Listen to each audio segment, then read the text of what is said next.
मुरारी हे नाथ नारायण वासुदेवा। श्री कृष्ण गोविंद हरे मुरारी हे नाथ नारायण वासुदेवा। श्री कृष्ण गोविंद हरे मुरारी हे नाथ नारायण वासुदेवा। श्री कृष्ण गोविंद हरे मुरारी हे नाथ नारायण वासुदेवा। बहुत ध्यान से सुनिए। हमारे प्रभु को, हमारे अंतरात्मा के प्रीतम परमात्मा को हमारे कष्टों पर जब हम संसार की ओर देखते हैं कितना कष्ट होता होगा। हमारी अज्ञानता देखो, हमारी नासमझी देखो, भगवान को कितना कष्ट होता है। सबसे करीब वो, सबके अंदर वो, सबका रहनुमा वो, सबका कर्ता धर्ता परमात्मा, हम उसे भूले रहते हैं और हमारा मन सबसे पहले संसार के रिश्ते नातों पर भागता है। और हम सब जानते हैं गांधारी के 100 पुत्र मर गए, लेकिन हम नहीं समझ पा रहे। भगवान श्री कृष्ण कहते हैं रुक्मिणी से, मैंने 1000 बार कहा है। क्या कहा प्रभु आपने? अन्यन्याश्चिन्त्यन्तो मा ये जना पर्युपासते तेषां नित्याभियुक्तानां योगक्षेम वहाम्यहम्। रट लो एक एक शब्द को। क्या कहा भगवान ने? मैं उसी का योगक्षेम वहन करता हूं। मैं किसके लिए प्रकट होता हूं, मैं किसके काम आ पाता हूं, यूं तो मैं सबके हृदय में रहता हूं। देखिएगा, भगवान तो हरि व्यापक सर्वत्र समाना, चारों तरफ भगवान ही भगवान है। लेकिन भगवान कहते हैं मैं उसी का योगक्षेम वहन करता हूं। जो अनन्य शरणागत हो जाता है, जो मेरे अलावा किसी दूसरे का सहारा नहीं लगाता। आप और हम लोग अनंत जन्मों से यहीं पर अधूरे रह गए। खूब उपवास, खूब बकवास की, खूब पूजा पाठ किया, खूब परिक्रमा की, अनन्य ना हो सके। यानी जो सबके, जिसके कारण आपका सांस चल रहा है। देखो कमाल की चीज, जो आपकी रग रग में अपने होने का प्रमाण दे रहा है, उसकी तरफ नहीं देखा, उससे आस नहीं लगाई। ये शरीर के जो स्वार्थी रिश्ते हैं उन पर आस कर रहे हैं हम लोग। वो मेरे काम आएगा, मतलब अंदर बैठा हुआ भगवान तो कमजोर है, संसार के रिश्ते ज्यादा बलशाली है। ये हम सबकी अज्ञानता ही नहीं तो क्या है ये। इसीलिए भगवान ने कहा तेषाम नित्याभियुक्तानाम योगक्षेम वहाम्यहम्। जो मेरे अनन्य, मेरे शरणागत हो जाते हैं, मैं उनका योगक्षेम वहन करता हूं। किंतु वो भक्त, भगवान क्या कह रहे हैं रुक्मिणी से, लेकिन वो भक्त अपने बल का विश्वास कर रहा है। अभी तो वो पति का बल, आचार्यों का बल, अपना बल, वो तो शुक्र है कि पीहर दूर था, राजा द्रुपद वहां नहीं था, वरना उसका भी बल सोचती। ये तो सभा में बैठे हुए लोगों का बल महसूस कर रही है, अपनी ताकत का बल कर रहा है। मतलब शरीर की ताकत परमात्मा की ताकत से ज्यादा है। जिसके दम पे ये सांस चल रहे हैं, हम उसको भुलाकर अपना बल लगा रहे हैं। हे पुण्य आत्माओं, हम सबके भक्ति परमात्मा के अंदर होने के बाद हम लोग क्यों नहीं समझ पाते? कहाँ कहाँ ऐसा ज्ञान है हमारे पास में? कहाँ है हमारी बुद्धि? क्यों नहीं हम शरणागत हो जाते? भगवान कह रहे हैं, रुक्मणी, वो भक्त अभी अपने बल का विश्वास कर रहा है। असु दुशासन ने जैसे ही साड़ी को झटका दिया और जैसे ही द्रौपदी का आखिरी बल, अपना बल हाथ से खिसकने लगा, अब द्रौपदी ने अपने बल का भी परित्याग कर दिया, यानी तुरंत निर्बल बन गई। और आप हम लोग सारा जीवन सुनते रहे, गाते रहे, सुनीरी मैं तो निर्बल के बलराम। अब केवल श्याम सुंदर के ही बल पर निर्भर हो गई। निर्भर माने शरणागत हो गई।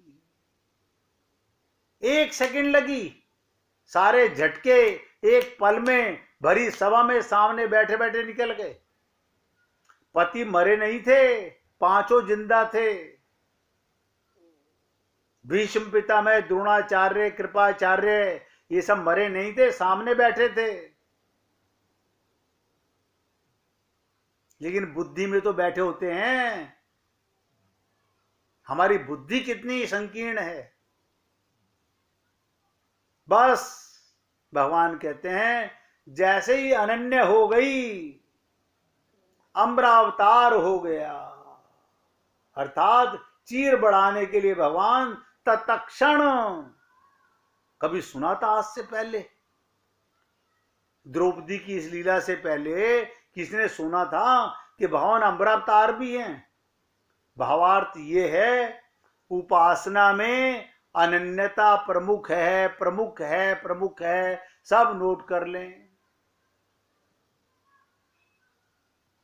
देखिए, आप सब लोग विद्वान हैं, आप भगवत प्राप्ति करना चाहते हैं।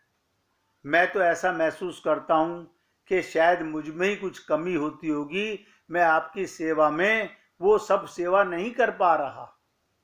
आपको दोष नहीं देता हूं, मैं तो अपने आप को धिक्कारता रहता हूं कि आपका आगे ना बढ़ पाना कहीं मेरी कमजोरी है।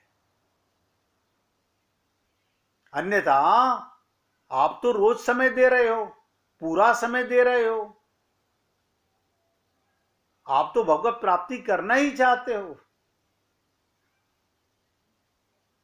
जिस पर लोगों को विशेष दृष्टिकोण नहीं रहता, अंतःकरण में बैठे हुए प्रीतम को भूल जाते हैं।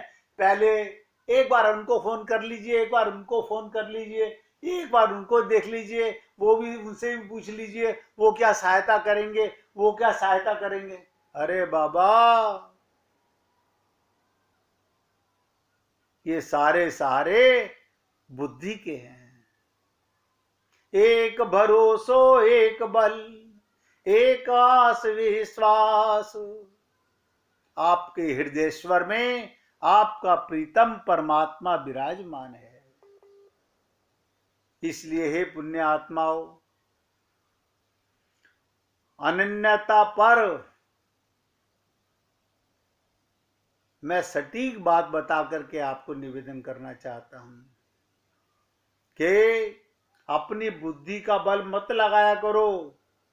कुछ लोग भगवान से भी प्रेम करते हैं। ध्यान से सुनो, हमारी अज्ञानता देखिएगा। कुछ लोग भगवान से भी प्रेम करते हैं। खाली बल की बात नहीं, ध्यान से सुनिएगा।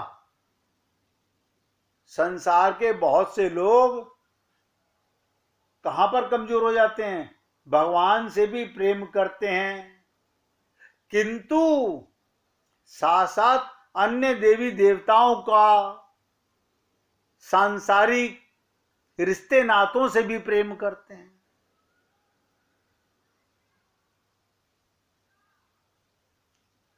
यानी भगवान से भी और संसार से भी।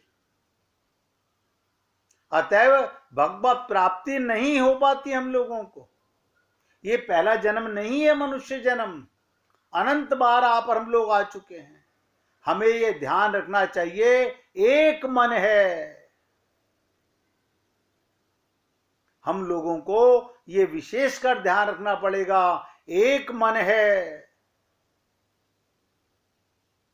उसमें एक परमात्मा संबंधी ही मेरा विषय रहे।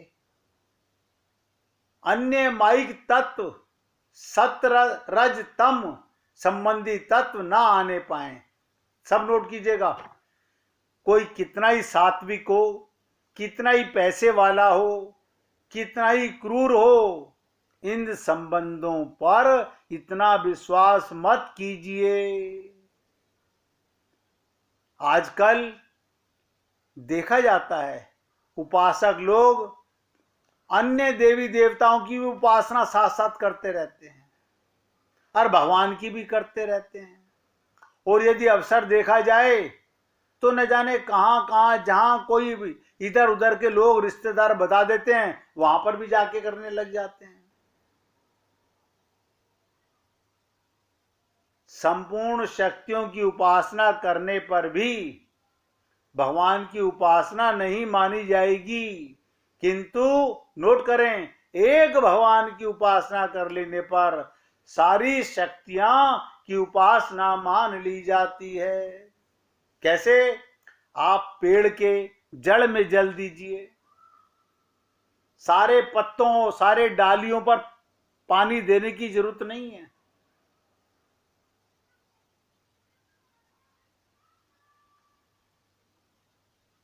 अर्थात जिसने हरि की उपासना कर ली, उसने सबकी उपासना कर ली, सबकी तृप्ति हो गई, सबकी तृप्ति हो गई। अलग से करने की आवश्यकता नहीं है।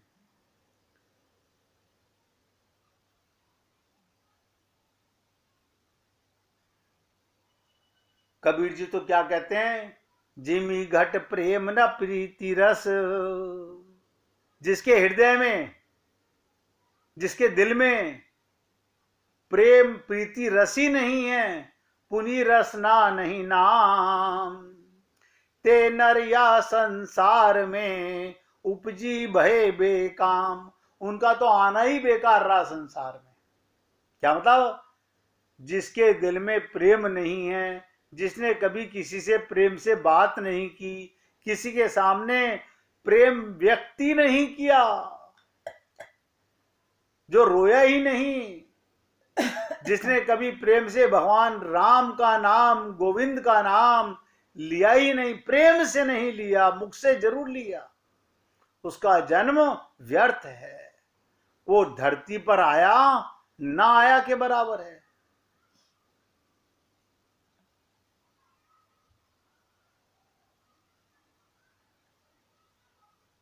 अरे क्या कहा जाए, संत महात्माओं ने तो अपना हृदय निकाल के रख दिया हम लोगों के लिए। कबीर ने, कबीर के दोहे अपने लिए नहीं हैं, रविदास के दोहे अपने लिए नहीं है, सूरदास के दोहे अपने लिए नहीं है, रहीम के दोहे अपने लिए नहीं है। ये जो रामचरितमानस है, भगवान के, शंकर भगवान के हृदय से निकली हुई है। ये हम लोगों के लिए प्रेम रस है। कबीर तो कहते हैं, कबीर बादल प्रेम का, कबीर बादल प्रेम का हम पर बरसा आई, अंतरी भीगी आत्मा हरि बही बन राई। प्रेम की व्याख्या करते हुए कबीर के दोहे में आया कि प्रेम का बादल, ध्यान से सुनो, पूरी दुनिया पर छाया है, पर वो बस कुछ लोगों पर ही बरसता है। और कबीर जी कहते हैं, मैं भाग्यशाली हूं, क्योंकि बाकी लोग, उनके ऊपर बादल तो सब पे बरसता है, बाकी लोग छतरी लेके चलते हैं ना, विद्वान हैं, बुद्धिमान हैं, वो संत महात्माओं की बातें नहीं सुनते, भगवान की बातें नहीं मानते। जब कोई कष्ट आता है तब जाते हैं मंदिरों में, भगवान से प्रेम प्रेम नहीं करते। भगवान को भोग लगाने जा रहे हैं, हमारा कष्ट मिटा दीजिए।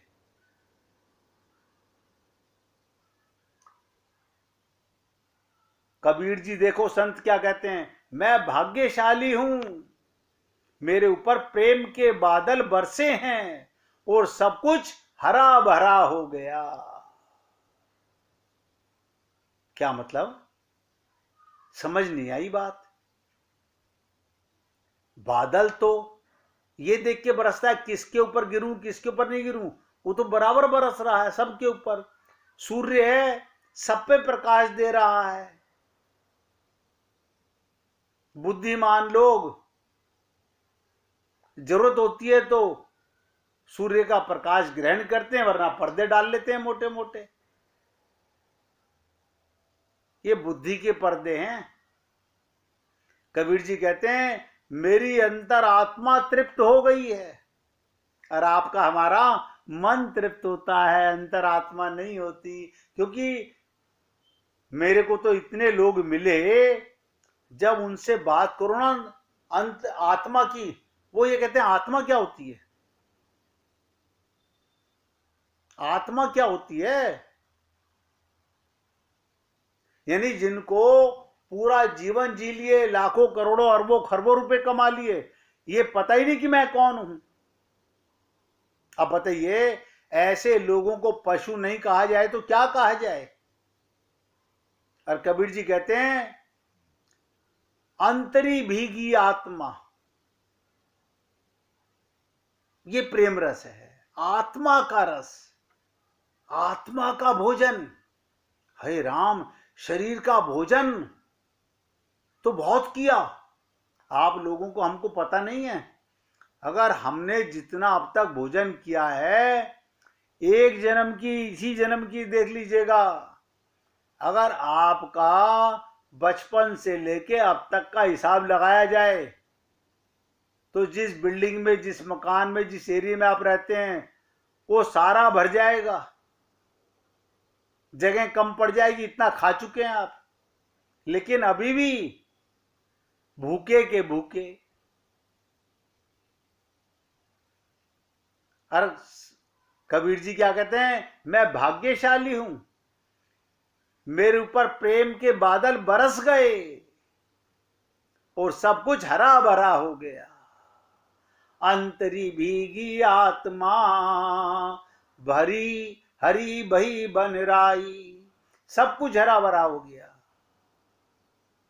जैसे मेरी अंतरात्मा तृप्त हो गई। बताइएगा, बहुत से लोग खाना खा के कहते हैं हमारी अंतरात्मा तृप्त हो गई। अरे मूर्ख, तेरा मन तृप्त हो गया है, तेरी बुद्धि तृप्त हो गई है, अभी 4 घंटे बाद फिर भूख लग जाएगी। एक संतुष्टि मिल गई, प्रेम की शक्ति और ताकत को महसूस किया है। ये बादल सबके ऊपर बरसते हैं। ये भगवान ने जिन जिन को मनुष्य शरीर दिया, सबके ऊपर ये बादल बनकर संत महात्मा खूब बरसते हैं। पर कोई कोई इसे पहचान पाता है। बहुत से लोग अपने घर में सत्संग कराते हैं, सत्संग नहीं सुनते, रिश्तेदारों को ढूंढते रहते कौन आया और कौन नहीं आया, वो भूल जाते हैं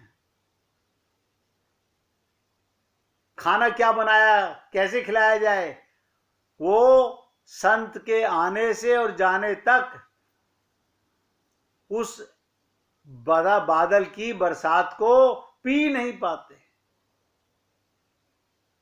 इसलिए ये बादल सबके ऊपर बरसते हैं, पर कोई कोई इसे पहचान पाता है। हम इसी प्रेम में क्यों नहीं जीते। क्यों हम नफरतों के काले बादलों से घिरे हुए हैं? सोचिएगा, ये नफरत के बादल क्यों? ये अज्ञानता के बादल क्यों?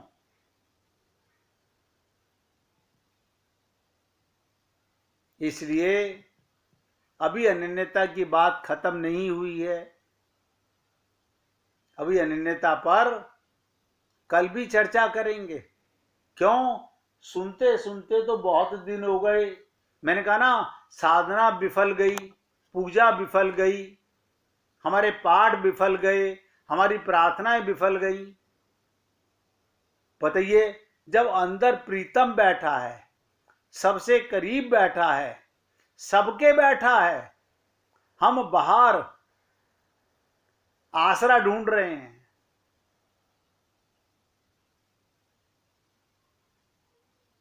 हमारी देखो अज्ञानता है ये कि हम बाहर आसरा ढूंढ रहे हैं शरीर के संबंधों में।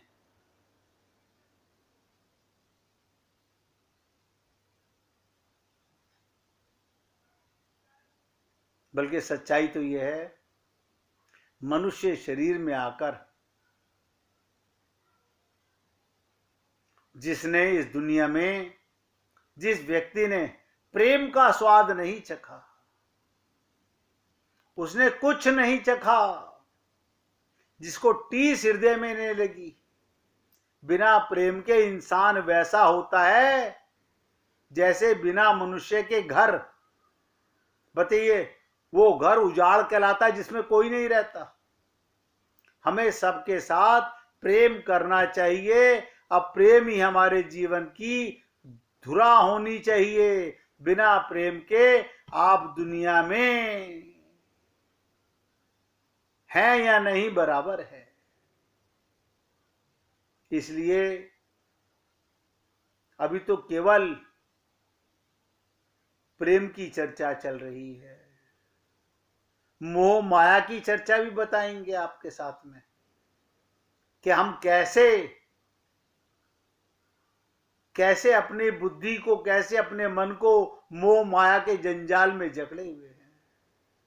कल आपके साथ फिर अनन्यता पर चर्चा करेंगे।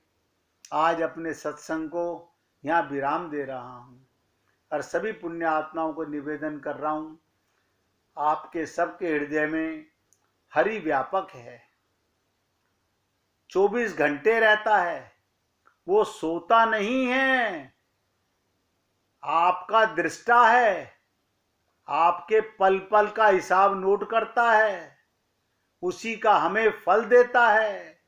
इसलिए हे पुण्य आत्माओं, अपने एक एक सेकंड को, अपने प्रीतम को ऐसे याद करो, खुले हैं मन मंदिर के द्वार। क्या राधा संग सरकार, खुले हैं मन मंदिर के द्वार, पधारो राधा संग सरकार। अब देखिए, आज चांद मेहरा जी आपको एक लंबा भजन सुनाना चाहते। अच्छा, दूसरा सुना रही हैं। चलिए, आज छोटा के सुना रही हैं, लाखों महफिल जहां में वो बाद में सुनाएंगी। हाँ, चलिए चलिए सुनाइए। श्याम मेरे प्यारे, श्याम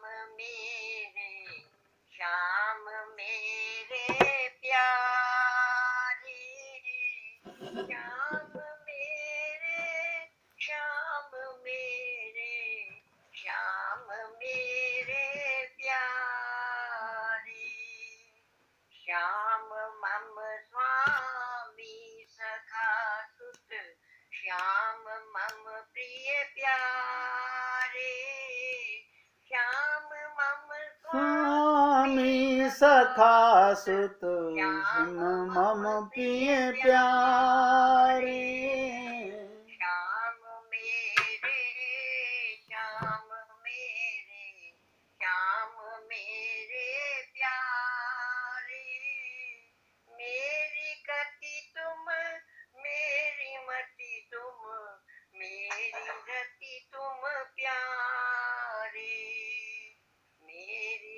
मति तुम मेरी मति तुम मेरी रति तुम प्यारे श्याम मेरे श्याम मेरे श्याम मेरे प्यारे मैं पतित तुम पतित पावन बनियो बानक प्यारे मैं पतित तुम पतित पावन बनियो बानक प्यारे गोपियों की छाछ पे तुम नाच पुनि पुनि प्यारे गोपियों की छाछ पर तुम नाच पुनि पुनि प्यार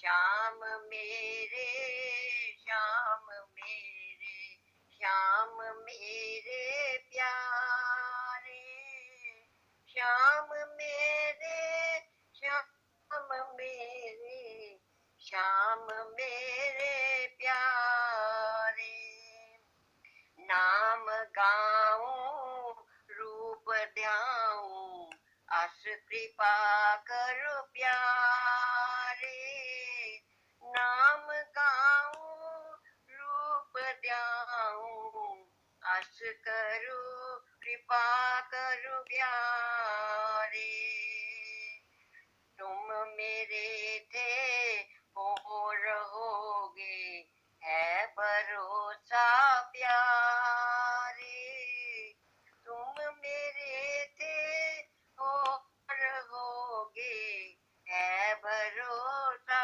प्यारे श्याम मेरे श्याम मेरे श्याम मेरे प्यारे श्याम मेरे श्याम मेरे श्याम मेरे प्यारे बहुत सोया भूखा प्यासा अब जगा दो प्यारे बहुत सोया भूखा प्यासा अब जगा दो प्यारे तो कृपा की भीख अब तो मोहि कृपा आलू ही प्यारे तो कृपा की भीख अब